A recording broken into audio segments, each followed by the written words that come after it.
Hello guys, welcome to Nascent Tutelage. Today we are going to be looking at a very interesting topic, that is the principles of corporate social responsibility. Well, you might think you know what it is, but it has a more deeper meaning beyond just giving to people who need. But before we begin today's video, I would entreat you to subscribe to this channel. We have a lot of very interesting and comprehensive lessons on this channel. So please subscribe, turn on the notification button, and share the channel with your friends as we keep learning. So today's presentation or screencast is going to cover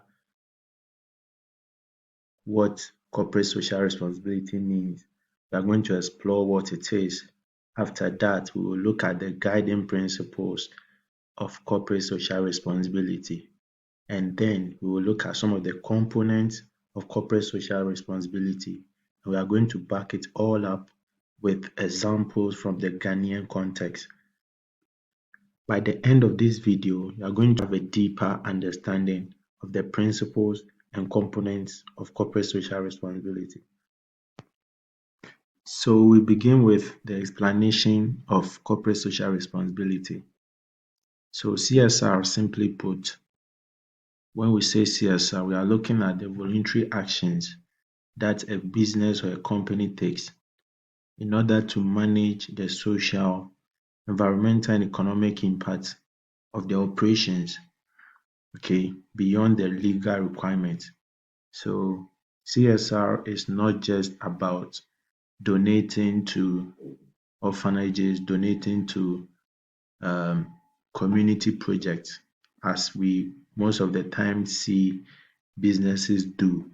When we talk about CSR, we are looking at going beyond the responsibility of making profit for your stakeholders to actually taking the community into consideration. So CSR should be done in a sustainable way. It should be done in a way that the businesses operate in an ethical manner. All these are aspects of corporate social responsibility. So CSR is not just about donating or philanthropy, but rather it encompasses obeying legal requirements. So a business that obeys the laws of the country are acting in a corporate social responsible manner. Okay. But the thing is that CSR is voluntary.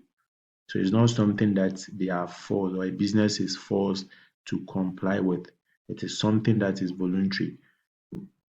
One of the key idea about corporate social responsibility is that businesses are responsible to the society at large and not just their shareholders.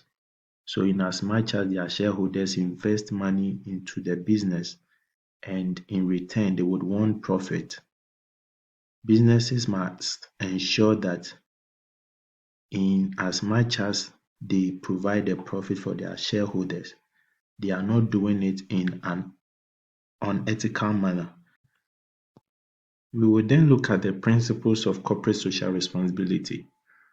So businesses or organizations that are embarking on CSR initiatives have to comply with several principles.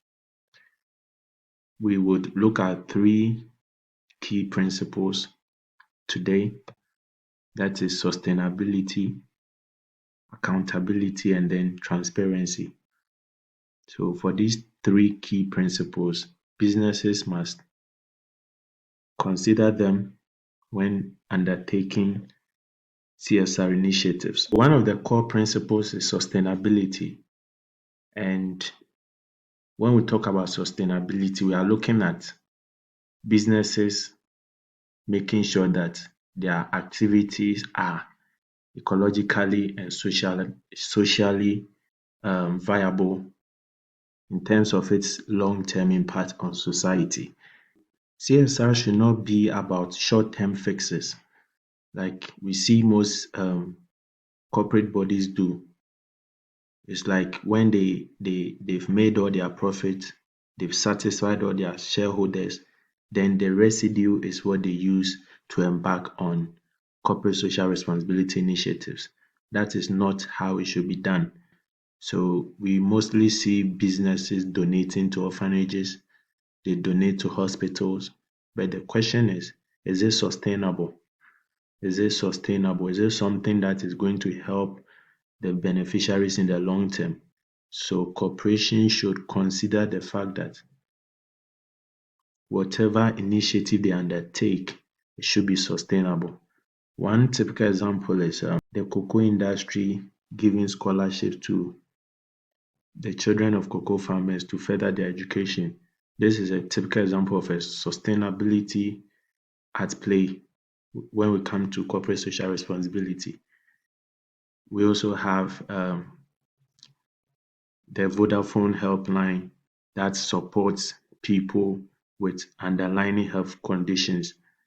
The second principle is accountability, and this means that businesses or companies must take responsibility for their activities or their operations. They must take responsibility for the impact that their operations have on society. So they are not just to answer to their stakeholders, but they are also answerable to society. So at the end of the year, they provide reports to their stakeholders that say this is how we fared in the fiscal year. They should also be accountable to society. If they embark on CSR initiatives, they must let us know or the general public know how much was spent.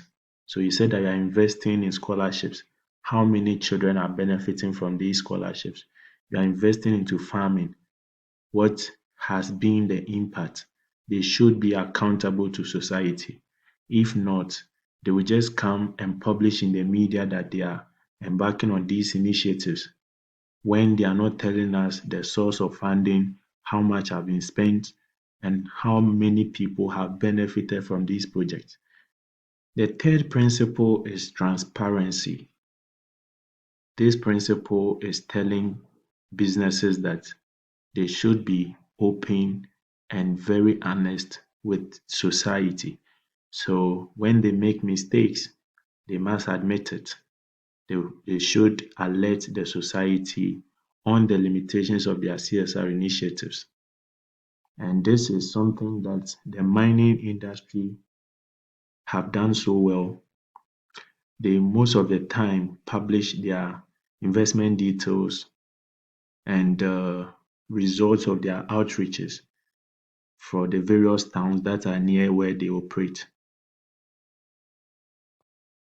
And the good thing is that when companies are transparent with their operations or they are open in their dealings with society and their CSR initiatives, it helps to build trust and credibility because most people value that when people are open with them, it means that they care about them.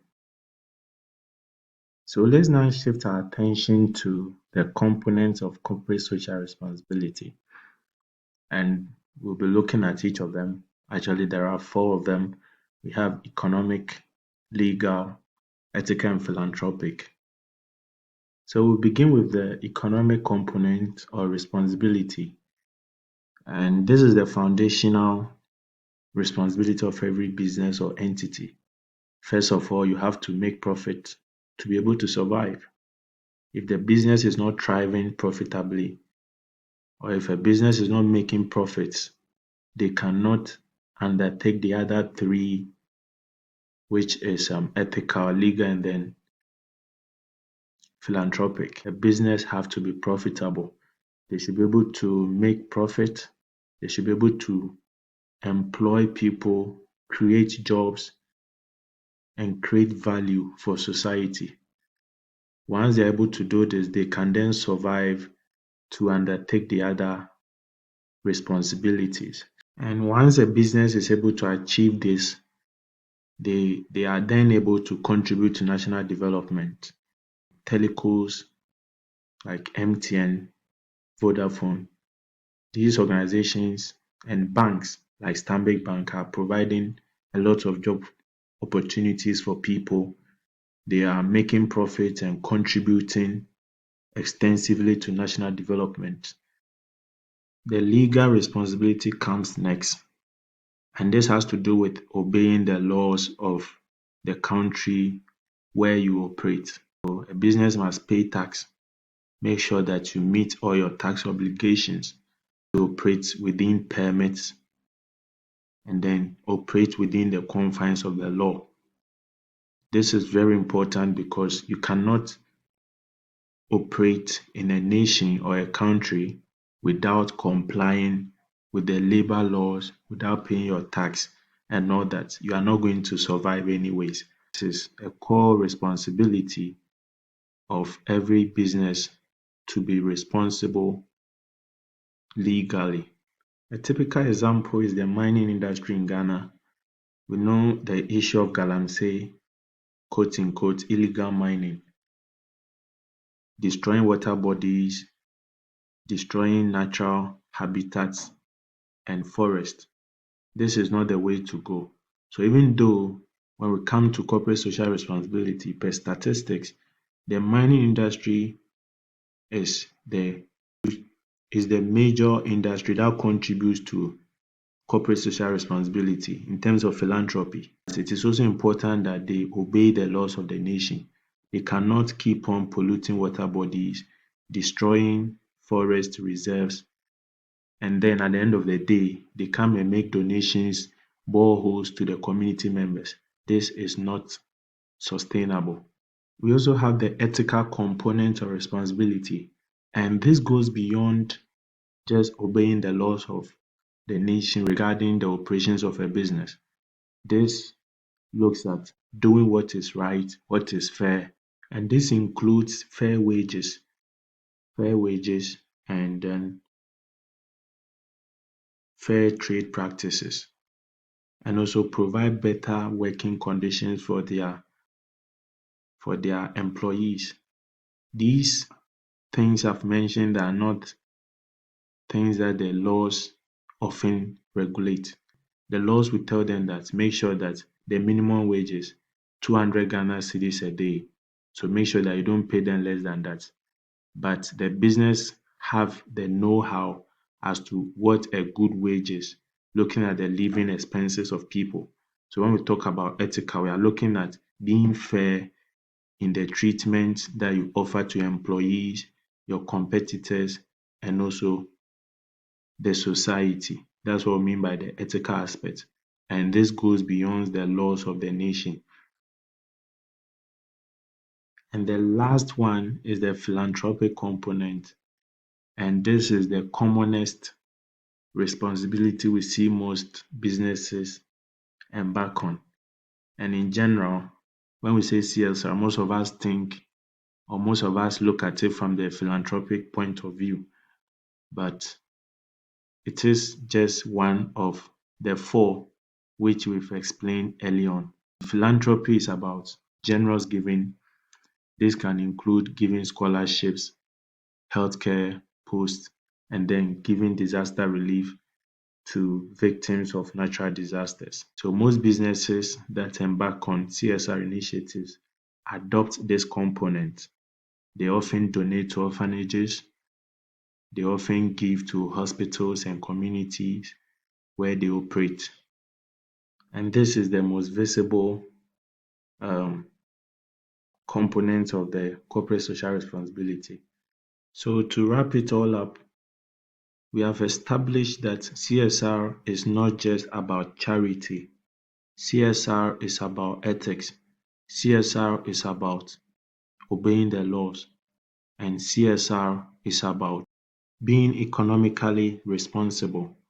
Thank you very much for joining us today, and subscribe to the channel and expect more comprehensive lessons on this channel.